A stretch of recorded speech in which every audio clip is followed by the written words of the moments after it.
Bonsoir mes amis, dans la vidéo numéro 129 de la chaîne, nous avions déjà abordé la dialectique du maître et de l'esclave. Cette étape marque un tournant crucial dans le voyage de la conscience vers la vérité absolue, comme raconté dans la phénoménologie de l'esprit de Hegel. Ce soir, nous allons approfondir cette quatrième étape, celle de la conscience de soi, et nous concentrer sur l'affrontement qui s'y joue entre deux consciences en quête de reconnaissance. Cette lutte donne naissance à la célèbre dialectique du maître et de l'esclave, un moment clé de la pensée hegelienne qui fait progresser la conscience dans sa compréhension du réel et d'elle-même. Dans cette vidéo, nous commencerons par poser le contexte, en rappelant brièvement les trois premières étapes du voyage de la conscience, avant d'examiner la tension interne qui naît du conflit entre son besoin d'indépendance et son besoin de reconnaissance. Nous détaillerons ensuite le déroulement de la dialectique du maître et de l'esclave, en explicitant les différentes étapes du conflit ainsi que les positions respectives des deux figures. Enfin, nous analyserons les implications de cette dialectique, tant pour le maître que pour l'esclave, et la manière dont elle transforme en profondeur la conscience dans son cheminement vers le savoir.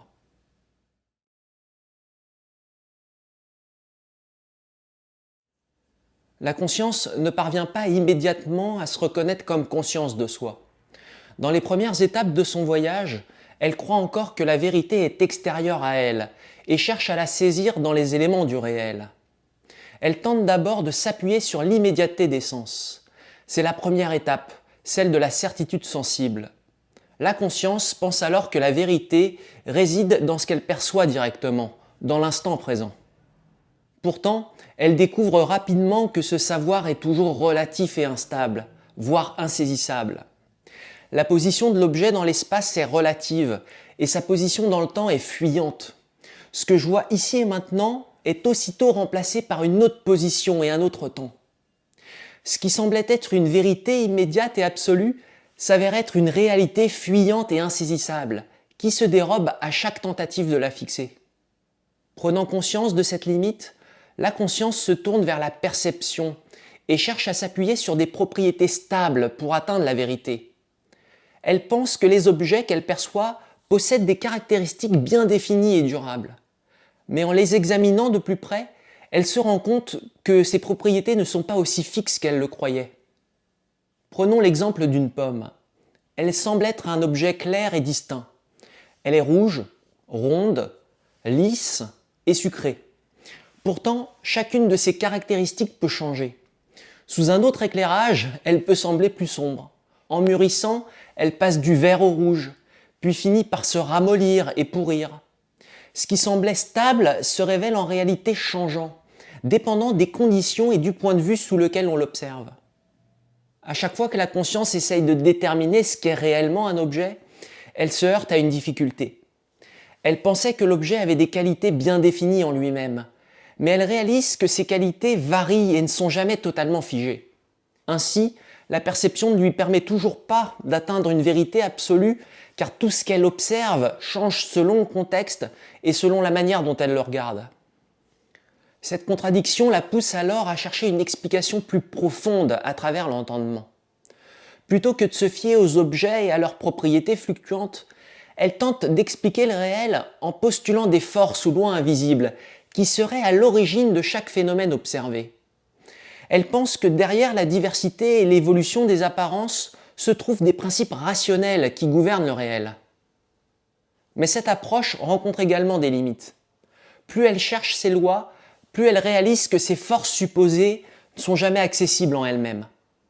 Ces lois ne sont en réalité que des concepts construits par sa propre pensée. Ce qu'elle croyait être des vérités objectives ne sont en réalité que des constructions issues de sa propre activité de pensée. Ce renversement est une étape décisive. La conscience prend conscience de son rôle actif dans la production du savoir.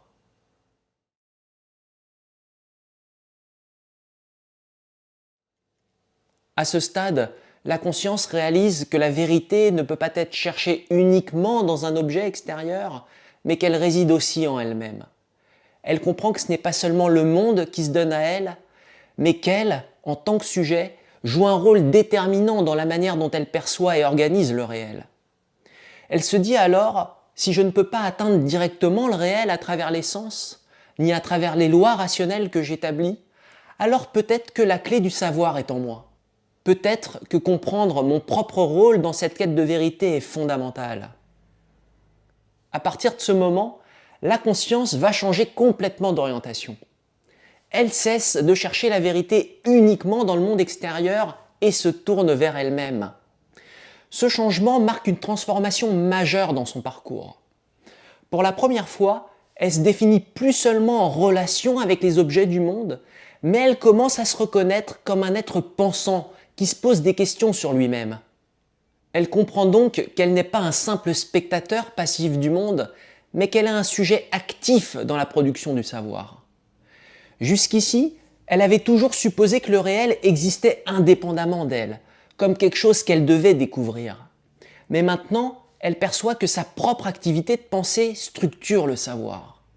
Elle prend alors conscience qu'elle se pense elle-même, autrement dit que sa propre existence devient un objet de réflexion.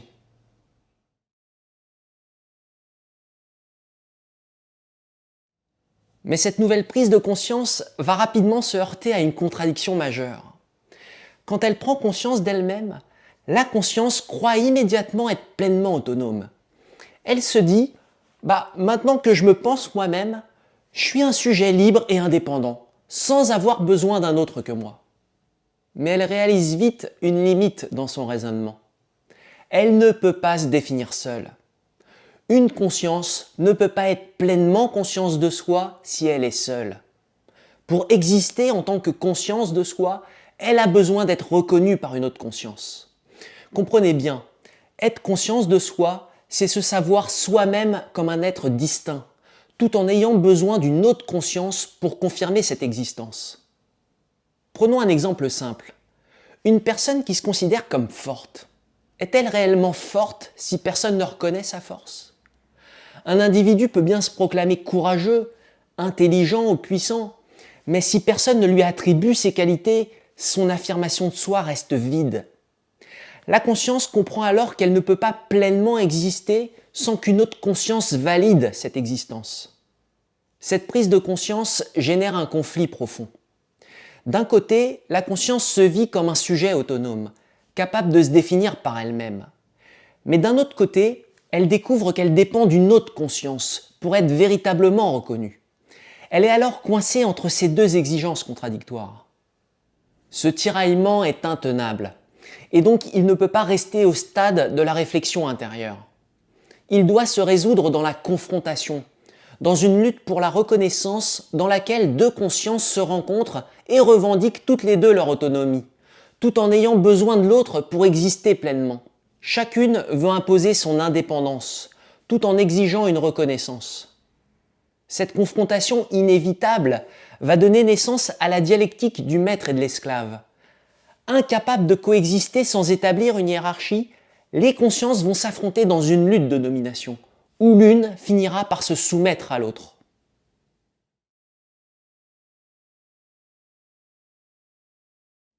Deux consciences entrent en conflit car chacune veut être reconnue comme la conscience dominante. Elles s'engagent alors dans une lutte où elles mettent en jeu leur propre existence, car pour être pleinement reconnue, la conscience doit prouver qu'elle est prête à risquer sa vie. Dans cette confrontation, une conscience finit par céder, non pas par pure faiblesse, mais parce qu'elle choisit de préserver sa vie plutôt que de risquer l'anéantissement total.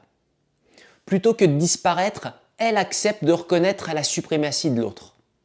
La conscience victorieuse devient le maître, tandis que la conscience vaincue devient esclave. Mais ici surgit un paradoxe. Cette victoire est problématique, car la reconnaissance que reçoit le maître ne provient pas d'une conscience libre, mais d'une conscience soumise et contrainte. Or, pour que la reconnaissance soit pleinement satisfaisante, elle doit être librement accordée par une conscience autonome. Le maître réalise alors qu'il ne peut pas véritablement se reconnaître dans cette relation. Car la reconnaissance qu'il obtient n'est pas un acte libre, mais une soumission imposée. Le maître réalise que cette reconnaissance est imparfaite et insatisfaisante. Si l'esclave venait à disparaître, le maître n'aurait plus personne pour attester de sa domination et il perdrait son statut. Autrement dit, Le maître, qui se croyait indépendant et dominant, se retrouve en fait dépendant de l'esclave pour exister en tant que maître. Ce qui semblait être une position de supériorité se révèle être une fragilité cachée. Paradoxalement, plus le maître domine, plus il se fragilise. Ce passage révèle une vérité importante sur la nature de la conscience. Une conscience ne peut pas s'affirmer seule. Une conscience ne peut exister qu'à travers la reconnaissance d'une autre conscience. Sans cette autre, elle n'est rien. D'ailleurs, Hegel nomme conscience malheureuse toute conscience qui prend conscience de son incomplétude et de sa dépendance à l'autre. C'est-à-dire une conscience qui se rend compte qu'elle ne peut pas se suffire à elle-même, qu'elle est irrémédiablement liée à l'autre pour se définir et exister. À partir de ce moment, la conscience ne se pense plus uniquement comme une individualité isolée, elle comprend que son propre développement passe nécessairement par l'interaction avec d'autres consciences, que son rapport au réel est avant tout un rapport à l'autre.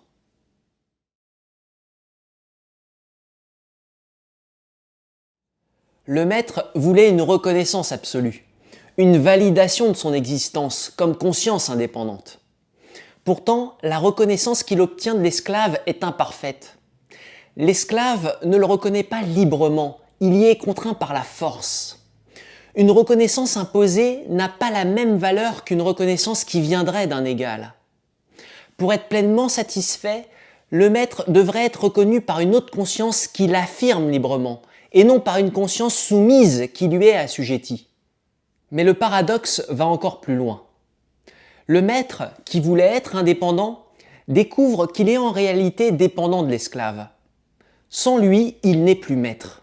Il a besoin de lui pour être reconnu comme tel, ce qui signifie que son identité repose sur celui qu'il domine. D'autre part, le maître dépend du travail de l'esclave pour assurer son propre mode de vie. Le maître ne produit rien lui-même. Il se contente de consommer les fruits du travail de l'autre. L'esclave, lui, travaille et transforme le monde, tandis que le maître reste passif. Le maître, qui voulait être libre et autosuffisant, se retrouve piégé dans une dépendance qu'il ne peut pas dépasser. Il croit dominer, mais il dépend en réalité de celui qui l'exploite. Cette contradiction révèle que la position du maître n'est pas une position d'autonomie absolue, mais une illusion fragile. Il voulait être reconnu, mais il se rend compte que son existence dépend d'un autre. Sa liberté apparente est en réalité une prison. L'esclave, quant à lui, semble être dans une position d'infériorité. Pourtant, par le travail et l'expérience, il va progressivement se transformer. Contraint de servir son maître, il est amené à travailler la matière, à façonner le monde et à transformer la nature. Ce processus lui permet de développer des compétences, une maîtrise et une conscience plus autonomes. À travers le travail, la situation devient ainsi. L'esclave sait faire, le maître fait faire. Ce qui semblait être une soumission devient un levier d'émancipation. En modifiant son environnement, l'esclave se modifie lui-même. Peu à peu, il développe des capacités qui le rendent plus autonome, plus conscient de lui-même. Le travail, loin d'être une simple contrainte, devient un moyen de s'affranchir de la domination. Contrairement au maître, qui reste figé dans sa position de domination, l'esclave évolue. Il acquiert une maîtrise du monde que le maître, enfermé dans sa dépendance à l'esclave, ne développe pas. Sa soumission initiale se renverse en une puissance de création et de transformation du réel. La dialectique du maître et de l'esclave ne se résume pas à un simple rapport de domination ou à un affrontement. Elle initie une série de transformations qui vont marquer l'évolution de la conscience. Cette contradiction conduit à ce que Hegel appelle la conscience malheureuse, une conscience qui prend conscience de son incomplétude, qui ne peut se suffire à elle-même et qui ne peut pas se satisfaire d'une reconnaissance imposée. Mais cette contradiction ne marque pas une fin. Elle pousse la conscience à poursuivre son développement. Elle prend conscience de son incomplétude et tente de la surmonter, avant d'entrer progressivement dans une nouvelle phase, celle de la raison.